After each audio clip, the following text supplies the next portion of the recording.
Hey, bonjour YouTube, on se retrouve aujourd'hui pour la présentation du Warlock Tarot de chez Taroko Studio que j'ai reçu hier, pour lequel je me suis amusée à faire une traduction du PDF et en faire un petit livre. Donc je suis moyennement satisfaite de la couverture, on en parlera plus tard. Je tiens à m'excuser pour l'état de mes ongles, ils sont teintés, je fais de la confiture de prunes, donc vu que j'ai travaillé beaucoup avec les prunes, ça a attaché toutes mes cuticules, donc vous m'envoyez désolé, mais là je peux pas y faire grand chose, malheureusement ça a teinté la peau. Donc comme je le disais, j'ai reçu ce tarot hier, je l'avais précommandé dès que je l'avais vu au Salon des Arcanes, je sais plus, c'était fin juin, je sais plus exactement quand, enfin il y a un moment. J'ai eu la surprise de le recevoir hier, j'avais vu la veille qu'il les avait reçus et qu'il allait les envoyer. Et puis effectivement ça a été envoyé très très très vite. Donc voilà, on a l'étiquette habituelle.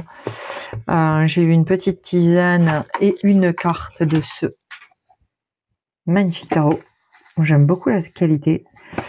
Je sais pas ce que c'est, donc si vous savez de quel tarot c'est extrait, je serais ravie de le savoir. J'aime beaucoup le toucher de la carte. Et les illustrations ont l'air sympas, le dos de deck est très beau.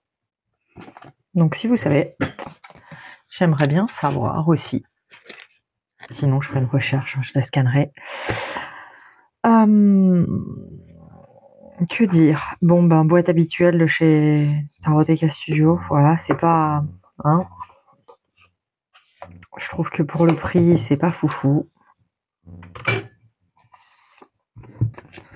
On a ce petit livret, on a un guidebook tout en anglais qui arrive avec en PDF. Pardon, pas guidebook, petit guidebook. Ça me semblait bien trop peu pour ce tarot parce qu'il ne respecte pas la structure du rider du tout. Et que du coup ça allait peut-être être compliqué de le travailler comme ça.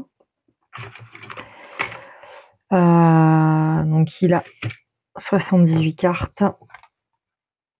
Je vais d'abord faire la présentation du livret, de ce qu'on peut attendre de ce jeu avant de présenter les cartes.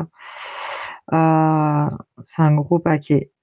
En épaisseur, elles sont bien, mais honnêtement, je les trouve très cartonneuses. Je suis déçue. J'avais notamment eu celle du Indie Tarot entre les mains, c'était pas la même chose. Là, c'est du carton, quoi. Pour le prix, j'ai l'impression qu'on se fout un peu de nos tronches. Mais bon, c'est l'éditeur, hein, c'est pas... Voilà, j'aurais peut-être dû plus faire attention à ça dans la description. Je suis vraiment pas fan de la qualité de carte. Alors, j'ai préparé ce guidebook. C'est pas le premier que je fais. Là, je me dis, j'aurais dû utiliser un tissu plus épais, juste parce que voilà, j'ai dû vernir, la colle est passée à travers, ça m'a posé quelques soucis. Sinon, dans la technique, j'ai trouvé ça sympa. D'ailleurs, si ça vous intéresse, je serais ravie de vous faire une vidéo là-dessus, sur comment on peut créer ce genre de livre. Et donc, je vais vous donner faire un peu la lecture. Je bafouille aujourd'hui pour que vous voyez un peu ce qu'on peut faire de ce jeu si vous n'êtes pas rebuté par cette qualité de carte, somme toute, je trouve médiocre pour le prix. C'est dommage, c'est un très beau jeu. Donc, Warlock Tarot, textuellement, Tarot du sorcier. Nous sommes fiers de vous présenter le Tarot du sorcier, un jeu unique et original qui allie la tradition du tarot à une profondeur psychologique et à une esthétique sombre et élégante. Plus qu'un simple jeu de cartes, c'est un outil pour explorer l'ombre, le conflit intérieur et la force cachée. Ce jeu est fait pour ceux qui ne recherche pas de réponses faciles, mais une vision sincère. Le tarot du sorcier est un outil, non pas de prédiction, mais de compréhension. Ce jeu est conçu pour explorer les mécanismes internes des actions, des émotions et des décisions humaines. Il révèle ce qui se cache derrière les situations. Non seulement ce qui se passe, mais aussi pourquoi cela se déroule ainsi. Le jeu comprend les arcanes majeures, reflétant les tournants, les transformations psychologiques et les thèmes existentiels profonds. Les 4 suites des arcanes mineures, vice humain, carte explorant la faiblesse, la tentation et les pulsions destructrices. Vertu humaine, carte de force, d'intégrité et de choix. Démon, énergie archétypale de distorsion, de conflit et de défi. Ange, symbole d'ordre, de soutien intérieur, de restauration et de clarté. Ce système ne se divise pas en bonnes ou mauvaises cartes. Il révèle ce qui est présent, ce qui domine, ce qui manque, où chaque chemin peut mener. Les cartes révèlent non seulement ce qui fait une personne, mais aussi ce qui la motive, peur, douleur, désir, espoir, compensation ou contrôle. Ce jeu est utile lorsque vous essayez de vous comprendre ou de comprendre quelqu'un d'autre à un niveau plus profond. Vous êtes pris dans un conflit émotionnel ou une confusion. Vous êtes confronté à une décision difficile et recherchez la clarté. Vous explorez le côté obscur d'une situation ou d'une personnalité. Le tarot du sorcier est un miroir, pas une phrase. Les cartes ne vous disent pas quoi faire. Elles vous montrent pourquoi les choses sont comme elles sont et où elles vont et quelle part de celle-ci vous appartient vraiment. Les 4 couleurs du tarot du sorcier, les arcanes mineures du tarot du sorcier, sont divisées en 4 couleurs.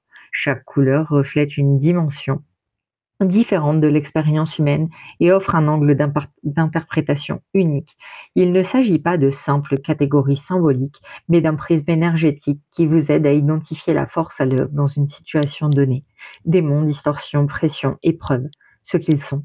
Les cartes démons révèlent des schémas destructeurs, des tentations, une fragmentation intérieure et une volonté déformée. Ce ne sont pas des maléfiques, mais des énergies intenses qui provoquent défis et exigent une transformation. À utiliser lorsque explorer les aspects obscurs du soi, analyser une crise, un conflit, un chaos émotionnel, chercher la racine d'un sabotage intérieur ou d'une attirance toxique. Ce qu'ils apportent, clarté sur ce qui vous affaiblit de l'intérieur, aide à identifier, affronter et briser les cycles destructeurs. Les anges, structure, soutien, restauration, ce qu'ils sont. Les cartes angéliques représentent l'ordre intérieur, la stabilité, les principes de guérison, la clarté dans les moments difficiles. Ils n'offrent pas de réconfort, elles offrent alignement et force à utiliser lorsque recherche de sens ou d'ancrage spirituel, travail sur le rétablissement, le pardon ou l'intégration, reconstruction après une rupture. Ce qu'elles apportent, un retour à soi, une connexion à l'ordre supérieur, la force d'endurer sans affronter. Vice humain, répétition, faiblesse, impulsion, ce qu'ils sont. Les cartes vices traitent des dysfonctionnements humains du quotidien. Envie, lâcheté, paresse, indulgence.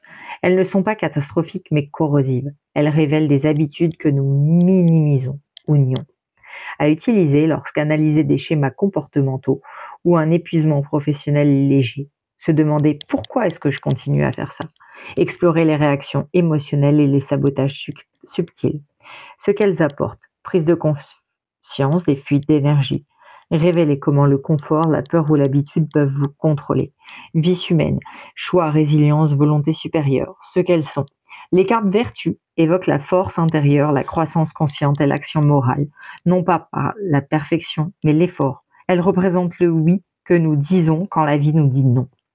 À utiliser lorsque vous recherchez des conseils d'orientation dans un contexte d'incertitude, un besoin de soutien pour rester sur un chemin difficile, réflexion sur ce que vous portez déjà en vous, ce qu'elles apportent, reconnaissance de votre force, clarté d'objectif, rappel que la croissance passe souvent par l'effort et non par la facilité.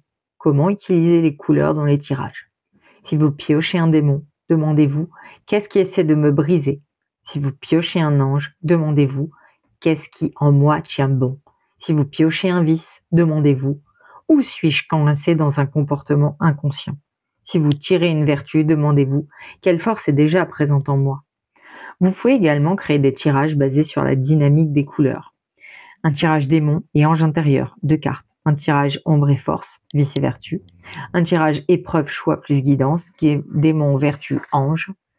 Comment utiliser le tarot du sorcier? Connexion au jeu. Avant d'utiliser le tarot du sorcier, prenez le temps de vous connecter personnellement avec lui. Il ne s'agit pas d'un rituel, mais d'une attention particulière. Parcourez toutes les cartes lentement, une par une. Observez attentivement les images. Lisez la description de chaque carte, surtout si les couleurs ne vous sont pas familières. Tirez une carte chaque jour et observez comment son thème se manifeste, intérieurement ou extérieurement. Rangez le jeu avec intention dans un tissu, une boîte ou une pochette pour que votre pratique soit à l'écart du bruit quotidien. C'est ainsi que le jeu devient un miroir, non pas seulement un ensemble d'images.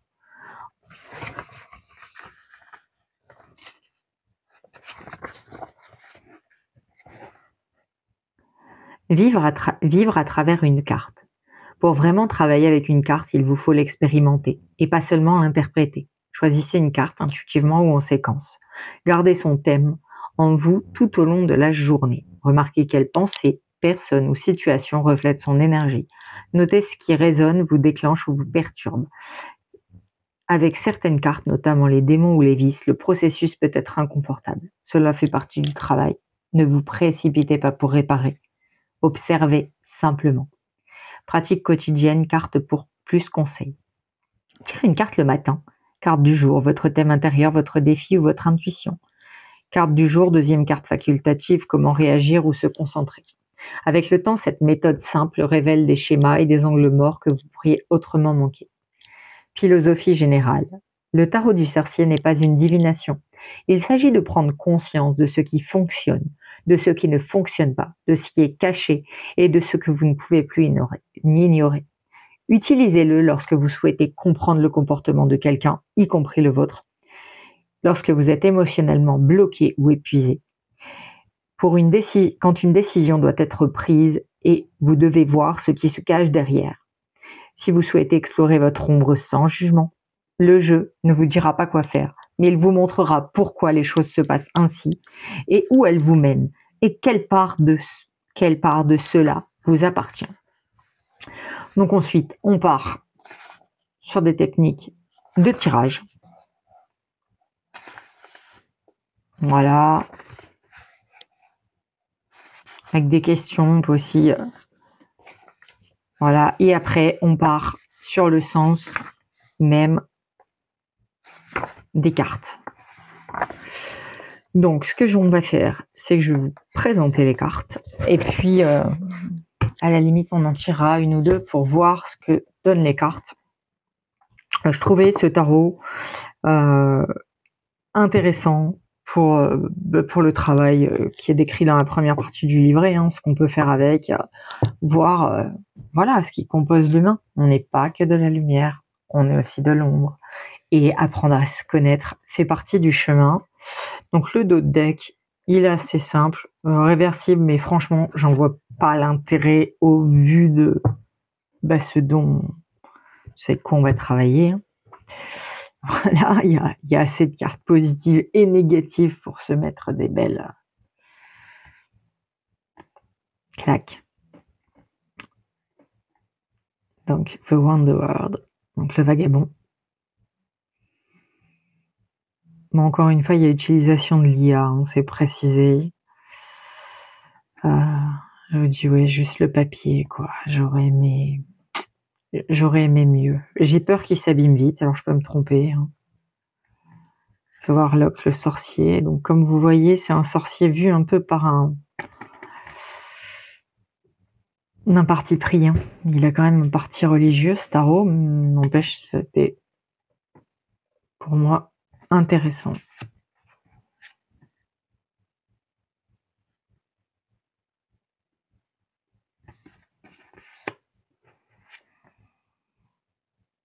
Dans certaines séries, vous verrez, je trouve que certains visages se ressemblent beaucoup. Dans d'autres, voilà. Donc, je les trouve un peu durs, hein, cet empereur et cette impératrice.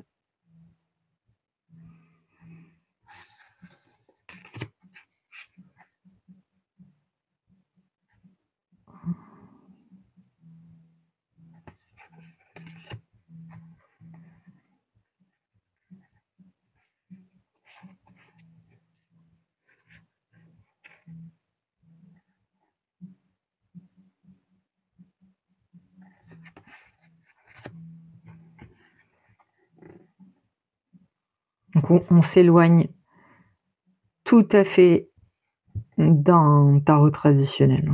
On est... Voilà, je pense qu'il a le tarot, la structure, d'avoir 14 cartes avec des arcanes majeures, mineures, mais ça s'arrête là. Hein. Ensuite, tout est absolument renommé et à part quelques cartes, mais voilà. Bon, là, on reconnaît dans le sage l'ermite. Hein. Et vous allez voir que, vous voyez, j'ai à peine manipulé, il a déjà des... Voilà.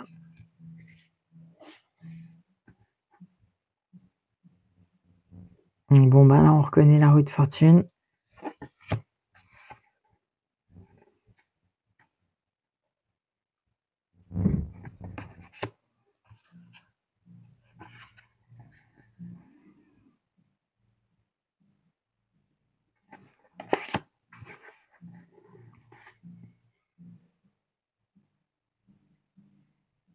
Cette mort est très belle.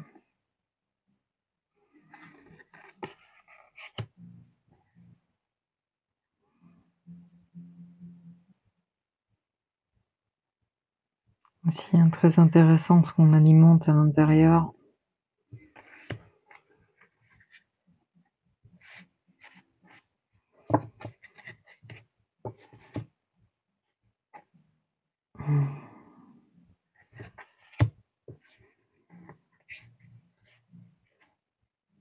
Je sais pas si c'est la même impératrice qu'on retrouve là qui va se faire exécuter. En tout cas, elle a la même robe. Donc je pense que c'est la même.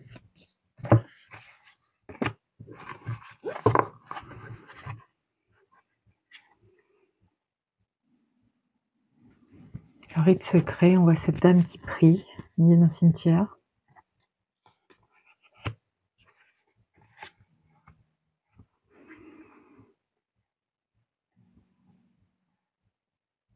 Ce loup-garou pour cette lune. C'est intéressant parce qu'on est sur une représentation directement de la lune, aussi de l'ombre, même si je ne vois pas la lune comme le côté totalement... Enfin voilà, il se cache aussi de très bonnes choses dans l'ombre, donc...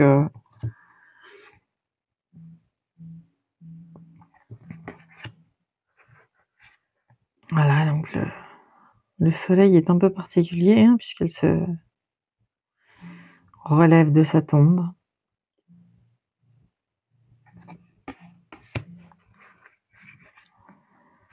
Ce jugement, avec cette renaissance et cet ange.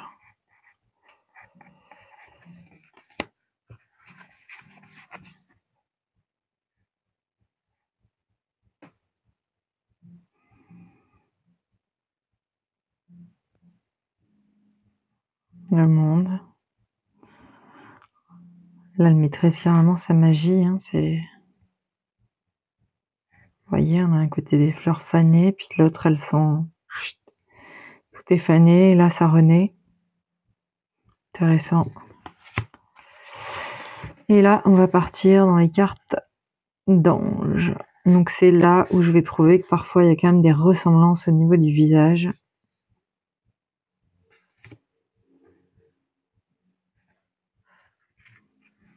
Je voyais que...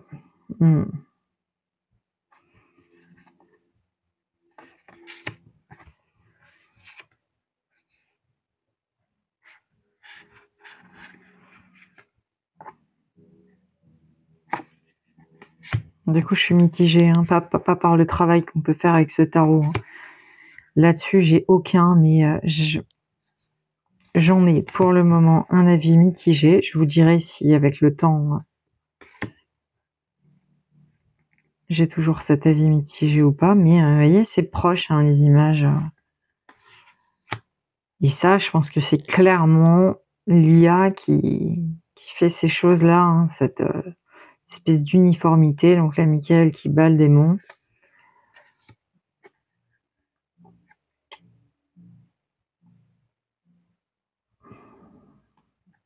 Vous voyez, donc il y a les... Je vous ai pas dit, mais selon les catégories, il y a des dessins différents.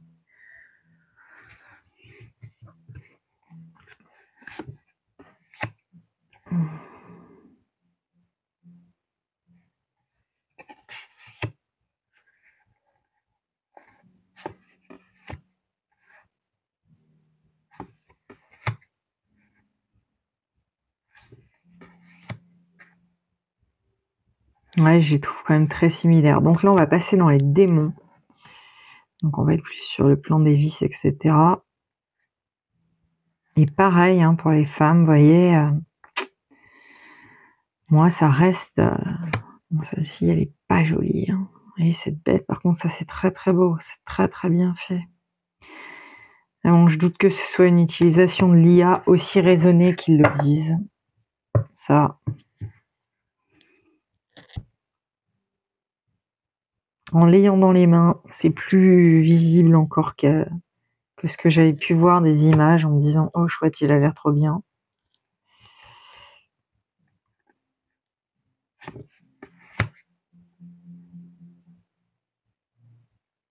Oui, il y en a vraiment des...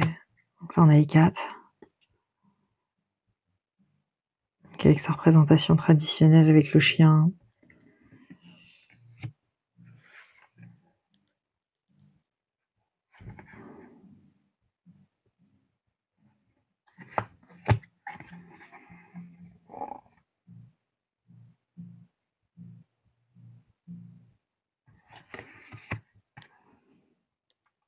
Oui, les démons... Je trouve les images quand même particulièrement difficiles. Sur certaines...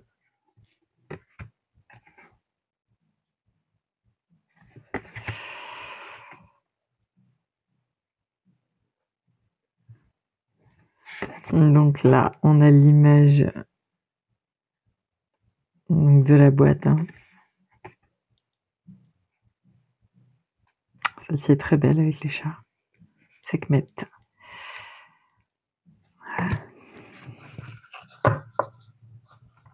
Qu'après, on respecte bien ce qui se passe dans l'église. Hein. On veut bien diaboliser tous les anciens panthéons. Voilà, donc là, on passe dans les vices.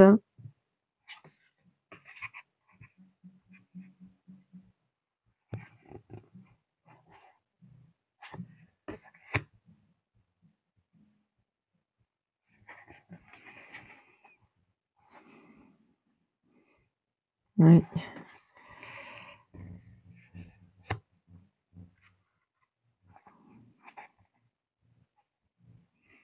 Intéressant ces masques. Vous voyez avec ses gens maigres derrière. Et lui, là, il est...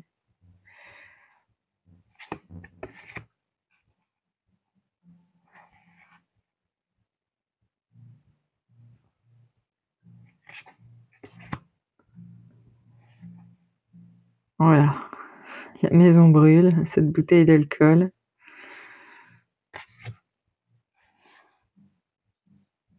Différence.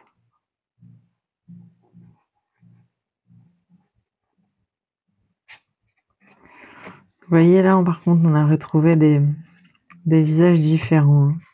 Vraiment sur les anges et les démons. Je trouve ça très très marqué.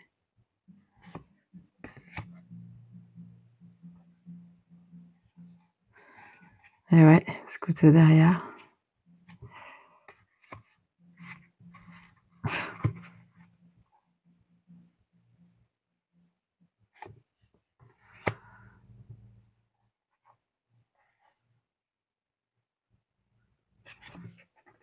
Oh.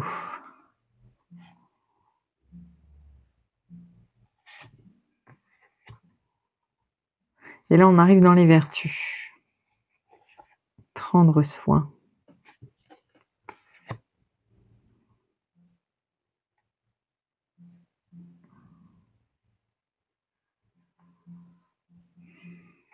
Je ne sais pas s'il la regarde avec envie ou s'il la regarde avec respect. L'image est litigieuse.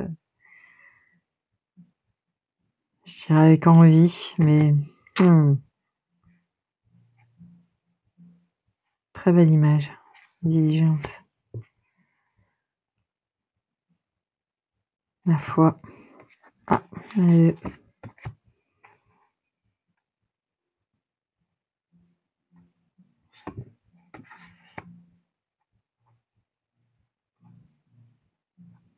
Je crois que ça lui coûte là d'être honnête. Hein. Honnêteté.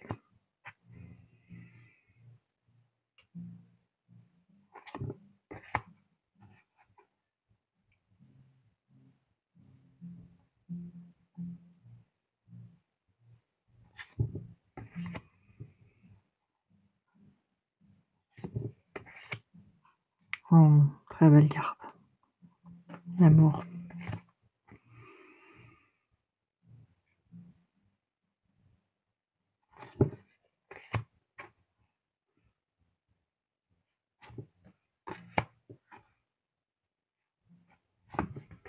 On finit par la responsabilité. J'ai un avis mitigé. Alors, je vais battre les cartes et puis j'en tirerai quelques-unes pour qu'on puisse se faire une idée de ce qu'on peut trouver dans le guidebook pour que vous puissiez vous faire une idée. Alors, ce sera pas le livre traduit, hein. Je l'ai traduit à l'ordinateur, chaque page par chaque page, et puis ensuite je l'ai imprimé pour. Je voulais vraiment pouvoir travailler avec ce tarot et pas rester sur un travail plus superficiel. Et je me disais qu'avoir le livre, c'était mieux que d'avoir ce guidebook. Voilà, j'ai fait ça aussi pour le Goliath. Je trouvais qu'il méritait d'avoir un joli livret.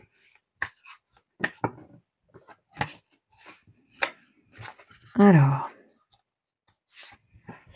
en premier, on va prendre le sage. Donc ce sera une majeure qui va correspondre à l'ermite. Ah, alors, on va essayer d'avoir une mineure, voir ce que ça donne.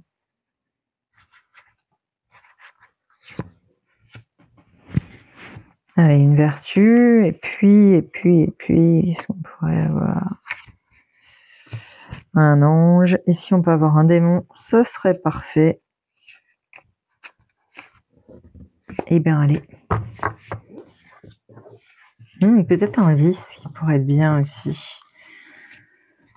J'arrive à avoir un vice.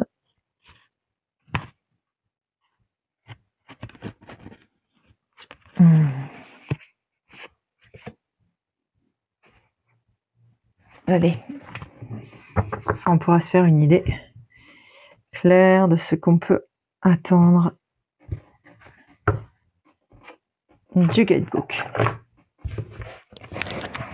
Alors, on va commencer par le sage. Ça, c'est net, hein. Là, on est sur l'ermite, le numéro 9. C'est ma carte de naissance. C'est ma carte de vie aussi de cette année également. Je suis en année 9.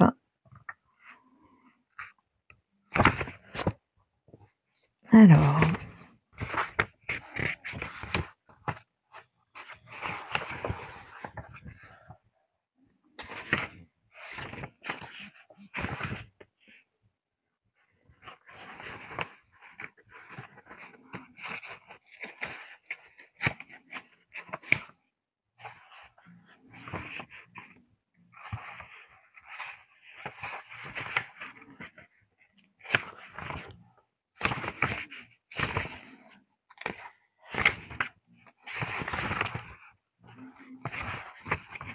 Alors, qu'est-ce que j'ai fait? Je ne trouve pas mon ermite.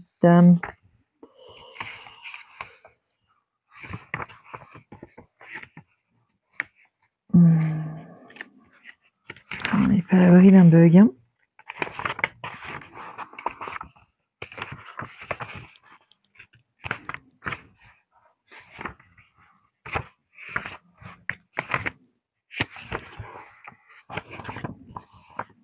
Voilà. J'ai bien ça.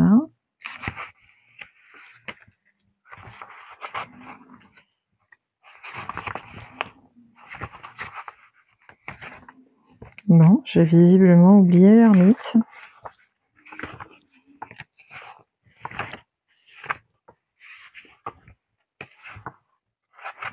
Très très étrange.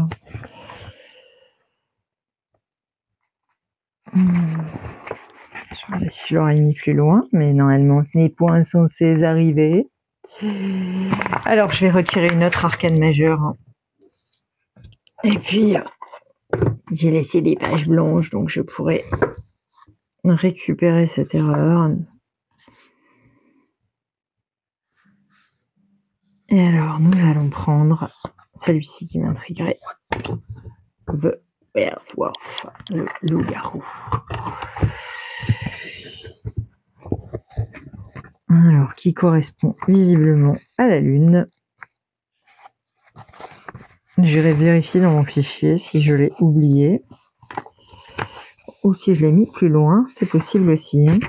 Alors, ce loup-garou est accroupi au bord d'une rivière éclairée par la lune. Les muscles tendus, le souffle court, son regard va d'une ombre à l'autre, tiraillé entre instinct et conscience. Au-dessus de lui, la pleine lune brille, froide, implacable, témoin silencieux de sa transformation. Le loup-garou est la carte de la dualité, du conflit intérieur, de la peur de se perdre face à des forces intérieures. Signification verticale. Le loup-garou apparaît lorsqu'on est pris entre deux identités, deux pulsions ou deux chemins. Il évoque un instinct puissant, des émotions cachées, le besoin de réconcilier sa nature profonde. Conflit intérieur, une lutte entre la raison et l'émotion brute. L'instinct s'élève, des pulsions profondes et primaires refont surface. Peur de la transformation, résistance au changement ou à la perte de contrôle, vigilance, un moment pour s'arrêter, observer et contenir la tempête. Signification inversée. Le loup-garou met en garde contre la perte de contrôle, la rage ou la peur. Il peut signaler un déni de sa véritable nature ou des dommages causés par des émotions non reconnues. Perte de soi, se laisser consommer par l'instinct ou par la peur. Émotions incontrôlées, déchaînements qui nuisent à soi-même ou aux autres. Identité refoulée, refus d'accepter les parts les plus sombres de soi. Autodestruction, déchaînement, jusqu'à ce que quelque chose se brise. Excusez-moi. Lien avec le tarot traditionnel, le loup-garou reflète les ombres de la lune et le chaos de la tour, là où la lune représente l'illusion et la vérité cachée. Le loup-garou est cette vérité, brute, physique, indéniable. Il n'est pas seulement perdu, il est en devenir. Cette carte pose la question: pouvez-vous affronter ce qui vit en vous, tout en restant entier?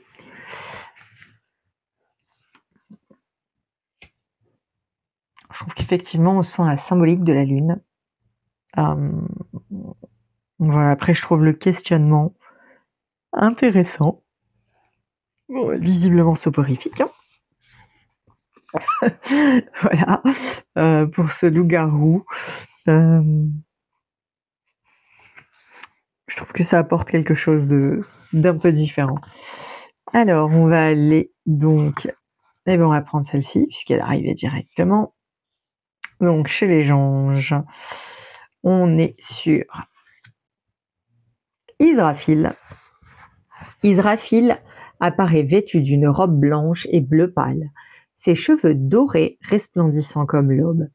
D'une main, il tient des roses, symbole de beauté divine et de pureté du cœur. De l'autre, une grande trompette. Le son qui réveille les mondes. Israfil est l'ange de l'éveil sacré, le messager qui ramène l'âme à la vie, à son but et à la vérité. Il n'est pas bruyant pour le plaisir du bruit. Il joue la note dont votre âme se souvient. Sa présence est à la fois douce et puissante. Une beauté qui éveille, un son qui brise le silence, un souffle qui ravise. Israfil apporte le réveil après une période de sommeil spirituel, émotionnel ou créatif.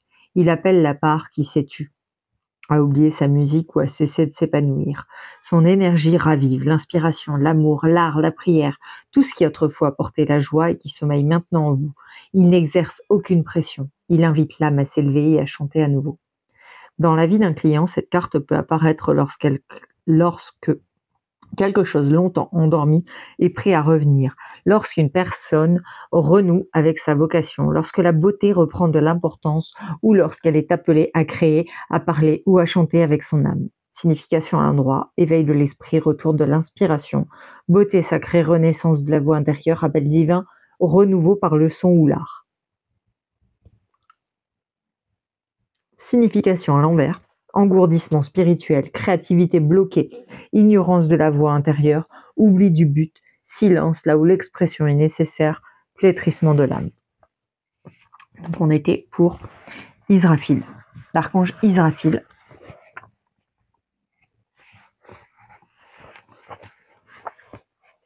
Alors, on va aller sur... C'est celle-ci qui est venue. Hop là. Les vices humains. Grid, l'avidité. Cette carte illustre l'avidité, non pas comme une soif de gain, mais comme une grande peur de la perte. L'homme a déjà plus que suffisamment, mais il ne se sent jamais en sécurité. Il accumule non seulement des objets, mais aussi du contrôle, du pouvoir et des certitudes. Son esprit est rempli de « et si ». Et s'il prenait, et si je manquais, et si je perdais tout. L'avidité devient un moyen d'apaiser l'anxiété. Plus il a, moins il dort. Psychologiquement, l'avidité est ici modifiée par une profonde insécurité. La personne ne se sent ni stable ni soutenue intérieurement. Alors elle construit sa sécurité par l'accumulation. Elle s'accroche aux ressources, au temps, à l'argent, au savoir ou à l'autorité, non pas pour en profiter, mais pour se protéger. Mais plus elle se protège, plus elle s'isole. L'avidité la coupe de la confiance, de la générosité et de la paix. Dans la vie d'un client, cette carte peut évoquer le contrôle financier, l'avarice émotionnelle, la possessivité relationnelle ou l'obsession du statut social. Le client peut tout micro-gérer, craindre de partager ou constamment en vouloir plus, même lorsqu'il en a déjà assez. Cela peut se manifester par un refus de déléguer, une parentalité surprotectrice ou une question du temps ou de l'attention comme une monnaie d'échange. L'avidité n'est pas issue d'une ambition, mais une peur masquée par une stratégie. Signification à l'endroit, contrôle obsessionnel, peur de perdre, refus de ressources, jamais satisfait, méfiance envers les autres, isolement par la possession. À l'envers, lâcher prise, générosité, faire confiance aux autres. Trop c'est trop, libérer de l'accumulation, privilégier la connexion plutôt que le contrôle.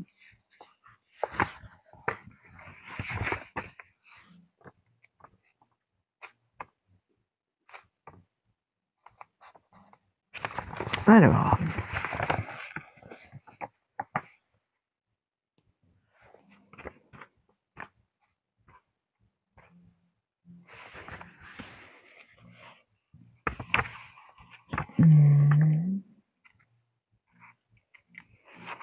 Je vais chercher donc l'équerre.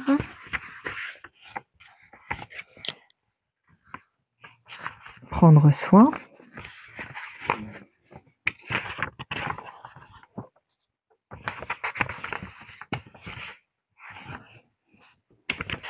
Alors, prendre soin, c'est l'acte. Donc, on est sur cette carte. C'est l'acte discret de voir l'autre sans rien demander en retour. Ce n'est ni un devoir ni une performance, mais une volonté sereine d'être présent. Le véritable soin se manifeste dans les détails, dans les petits gestes, dans la capacité à rester proche sans pression. Il ne naît ni de la culpabilité ni de la peur, mais de la maturité émotionnelle et de la stabilité intérieure. Psychologiquement, le soin exige à la fois de l'empathie et des limites. Il ne s'agit pas d'effacement de soi, mais de reconnaissance. Tu comptes, tu n'es pas seul, je te vois. Le soin reflète également la force émotionnelle, la capacité à réagir avec douceur, sans avoir besoin de réparer, de prouver ou de secourir. C'est une force lente, mais qui instaure une confiance profonde. Dans un monde d'urgence, le soin choisit de rester. Dans la vie d'un client, cette carte peut apparaître lorsque la personne apprend à offrir de la chaleur sans contrôler, à aider une personne vulnérable ou à reconnaître son propre besoin d'être prise en charge. Cela peut également suggérer la nécessité de se recentrer sur soi-même, d'être doux avec soi-même et pas seulement avec les autres. Signification: soutien discret, empathie en action, présence, gentillesse inconditionnelle, connexion mature, chaleur envers soi-même et les autres. Inversé, soit motivé par la culpabilité, imbrication émotionnelle, négligence de soi, ressentiment pour des efforts inaperçus, surprotection, épuisement dû au fait de sauver les autres. Alors, et maintenant il va nous rester Sekhmet. Que c'est pas là.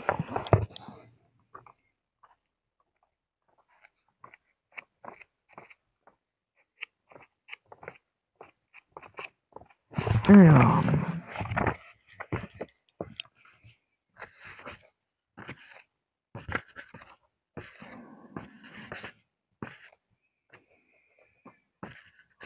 avec des numéros, ça aurait été plus simple. Hein. Alors, je la vois pas. Sekhmet, on est bien sur un démon. Hein. Alors.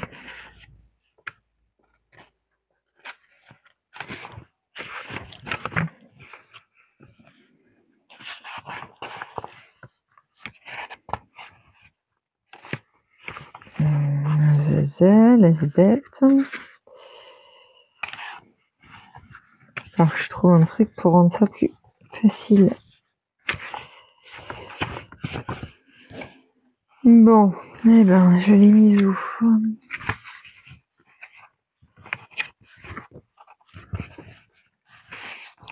Bon, je vais vous lire le démon à gratte.